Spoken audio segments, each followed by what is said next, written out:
কেমন আছেন সবাই? সকাল সকাল চলে এলাম ঠাকুর ঘরে। ঠাকুর ঘর দিয়েই আজকে শুরু হোক ভিডিওটা। নমস্কার, আশা করি সবাই ভালো আছো। আমিও ভালো আছি। আবার একটা লং ভিডিও নিয়ে চলে এসেছি তোমাদের কাছে। আশা করি তোমাদের ভালো লাগবে। পুরো ভিডিওটা দেখবে, তবেই তো বুঝতে পারবে ভিডিওর ভেতরে কি আছে। আজকে ভিডিওর ভেতরে আছে আকর্ষণীয় কিছু রান্না, যে রান্নাগুলো তোমরা হয়তো জানো, কিন্তু আমি তোমাদেরকে হয়তো আরেকটু ভালো করে জানানোর চেষ্টা করছি। আর প্রথমেই যেটা আমার কাজ হয় সেটা হচ্ছে এই সকালবেলা, তখন বাজে হয়তো 6:45, সেই সময় ফুল তুলতে আসলে না, এই যে পাখিগুলোর খুব সুন্দর মানে পাখির শব্দগুলো আমার ভীষণ ভালো লাগে, কি আর বলবো। আর এই যে গাছের ফুল তুলেছি, আজকেই ফুলের মধ্যে কিছু বিশেষত্ব আছে, সেটা তোমাদের সঙ্গে অবশ্যই বলবো। আমার সব গাছ কুড়িয়ে ফুল তোলা কমপ্লিট হয়ে গেল, দেখতেই পাচ্ছ।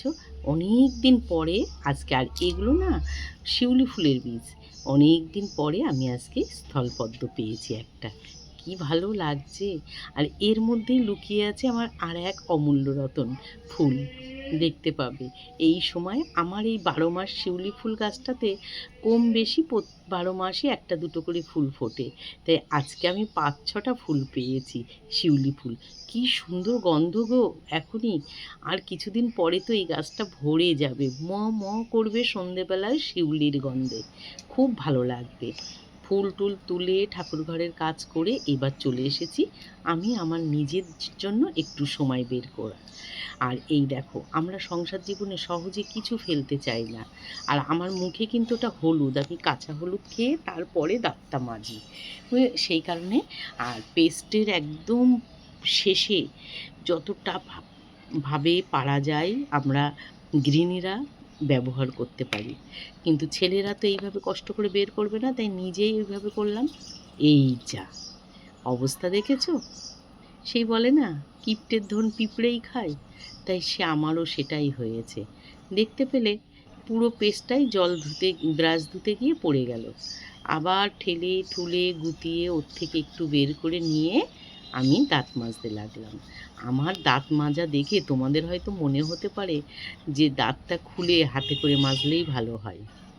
হ্যাঁ গো, সকালবেলাটা আমি একটু এইভাবেই দাঁতটা মাজতে পছন্দ করি। আর এর আর কাজ নেই, একে দিই এবার ফেলে।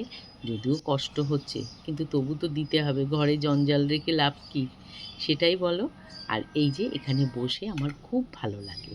দাঁত টাত মাজা হয়ে গেলে এবার একটু সকালবেলা মানে কি সারা দিনের এনার্জি বলতে পারো, তাই 1 কাপ গ্রিন টি, সঙ্গে একটু বাটিতে মুড়ি, এই হচ্ছে সকালের খাবার দিয়ে শুরু হওয়া।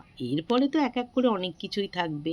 এরপরে কাজের একটা মানে স্পিরিট বাড়াতে গেলে সেই এনার্জি ড্রিঙ্ক বলো যাই বলো, এই হচ্ছে চা, হচ্ছে সকালের 1 কাপ চাই আমাদের সব কিছু।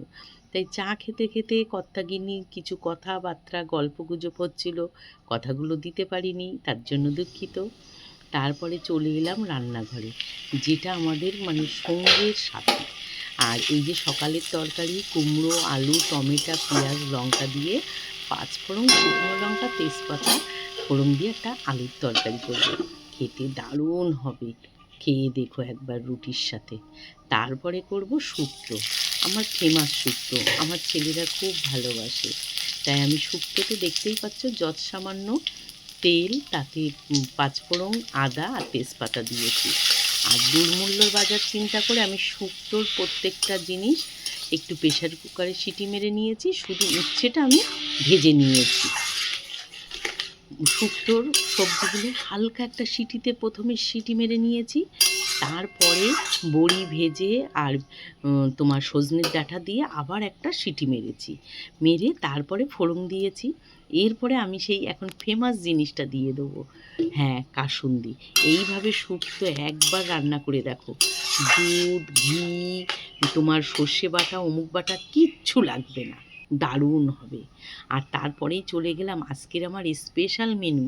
ভিডিওটা কিন্তু একদম স্কিপ করবে না, তাহলে দেখতেই পারবে না আজকে আমার স্পেশাল মেনুতে কি আছে, কি আমি আবার একটা নতুন রান্না করছি। হয়তো কেউ দেখিয়েছে, কিন্তু আমি হয়তো এর আগে দেখাইনি, সেই জন্যই তোমাদেরকে বললাম এটা স্পেশাল মেনু। আর তার জন্যই আমি আজকে শিলে বাটতে এসেছি মশলা। যেহেতু আমার শিলনোড়াটা অন্য ঘরে থাকে, তাই এখানেই বেশ বসে বাবু হয়ে আমি শিলনোড়ায় গরম মশলা বাটছি। বরাবর আমি গুঁড়ো গরম মশলা খাই, কিন্তু আজকে স্পেশাল রান্নাটায় আমি ভাবলাম কি বেটেই দেবো গরম মশলাটা, তাই আমি হাতে বাটা শুরু করে দিলাম। আর গরম মশলাটা বাটা হয়ে গেলে এরপরে আমি বাটবো কি সেটাও তোমরা দেখতে থাকো। আর শিলে বাটার মশলার একটা টেস্টই আলাদা, কিন্তু যতই আমরা মুখে বলি না কেন, যাদের জায়গা নেই, যাদের সময় নেই, তারা কি করে করবে? তাদের তো সব সময় ওই দোকানের প্যাকেটের মশলার উপরেই নির্ভর হতে হয়।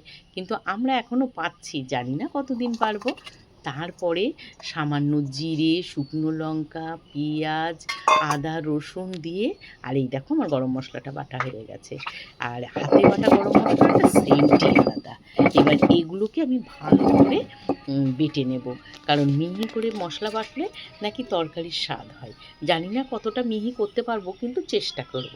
আর মশলা বাটা এটা একটা বিশাল আর্ট। আর আমি যেহেতু জিরে লঙ্কা সব একবারে দিয়ে দিয়েছি, অল্প মশলা, স্পেশাল রান্না, স্পেশাল জিনিস অল্পই করতে হয়, তাই আমি চলে এসেছি। আর কি স্পেশাল তোমাদেরকেও দেখাচ্ছি। তোমরা কিন্তু দেখে বলবে কারা কারা খেয়েছো। চিড়ে দিয়ে মাছের মাথা মুড়িঘণ্ট, মানে গোবিন্দভোগ চালের মুড়িঘণ্ট খেয়েছি, মুগ ডালের মুড়িঘণ্ট খাই, কিন্তু চিড়ে দিয়ে খেয়েছো কি না তোমরা অবশ্যই জানিও। আমি তো আমার শ্বশুরবাড়ি এসে খাওয়া শিখেছি আমার শাশুড়ি মার কাছ থেকে। তাই প্রথমে আমি মাথাটাকে ভালো করে ভেজে নিয়েছি। সবার প্রথমে আমি আলুগুলো ভেজে নিয়েছিলাম ছোট ছোট টুকরো করে। তারপরে সেই তেলে জিরে, তেজপাতা, শুকনো লঙ্কা ফোড়ন দিয়ে মাছের মাথাটা খুব ভালো করে ভেজে নিয়েছি। ভেজে নেওয়ার পরে মশলাগুলো সব দিয়ে দিয়েছি, দিয়ে কষিয়ে নিয়ে তারপরে আলু আর টমেটো দিয়ে দিয়েছি। এখান থেকে তেল ছেড়ে এসেছে, এবার আমি এর ভেতরে দিয়ে দেবো জল। এই হচ্ছে আজকে আমার দুপুরে এই স্পেশাল রান্না। বুঝতেই পারছো তোমাদের কি ভালো লাগছে রান্নাটা দেখে? অবশ্যই বলো কিন্তু। তোমাদের ভালোবাসা আমার খুব প্রয়োজন। যারা যারা আমার ভিডিওটা দেখছো আর যারা এখনও আমাকে ইউটিউব থেকে দেখে সাবস্ক্রাইব করোনি, তাদের কাছে অনুরোধ থাকলো আমার চ্যানেলটাকে একটু সাবস্ক্রাইব করে দেবে। আর ফেসবুক থেকে যারা দেখছো, যারা এখনও আমাকে ফলো করোনি, তাদের কাছে অনুরোধ থাকলো আমার পেজটাকে একটু ফলো করে দেবে। তোমাদের ভালোবাসা আমার খুব প্রয়োজন। আমার স্পেশাল রান্না হয়ে গেল। এতে আমি শুধু একটু গরম মশলাই দিয়েছি, চিড়ে দেবো, তারপরে গরম মশলা দেবো, দিয়ে আমার রান্না কমপ্লিট হয়ে যাবে। আমি সব কিছু রান্না খুব সিম্পল এবং ঘরোয়া জিনিস দিয়ে, যে জিনিসগুলো সব সময় আমরা হাতের মধ্যে পেয়ে যাই, কোনো আহামরি কিচ্ছু দিতে হবে না। তোমাদের কাছে অনুরোধ থাকলো এইভাবে একবার রান্না করে খেয়ে দেখো। আমাকে কিন্তু কমেন্ট করে জানাবে কেমন হয়েছে। আমার কিন্তু রান্না কমপ্লিট। এরপরে আমি চান টান করে তারপরে সবাইকে খেতে দেবো। আজকের মতো আমি বিদায় নেব। আবার দেখা হবে নতুন আর একটা ভিডিওতে তোমাদের সবার সাথে। ততক্ষণে তোমরা সবাই ভালো থাকবে, সুস্থ থাকবে, নিরাপদে থাকবে। তোমাদের সবার শুভকামনা, সুস্বাস্থ্য কামনা করে আমি কিন্তু এখানেই ভিডিওটা শেষ করব। তার আগে দেখো আলুগুলো গলেছে কি না। আলুগুলো কিন্তু বেশ ছোট ছোট করে কেটেছি, আর খুব কড়া তেলে ভেজে নিয়েছি বলে সুন্দর গলে গেছে। আর এইবার আমি তরকারিটা ঢেলে নেব। আর এই হচ্ছে আমার টোটাল তরকারির লুক। দুর্দান্ত লুক হয়েছে। আসি তাহলে, আবার দেখা হবে নতুন আর একটা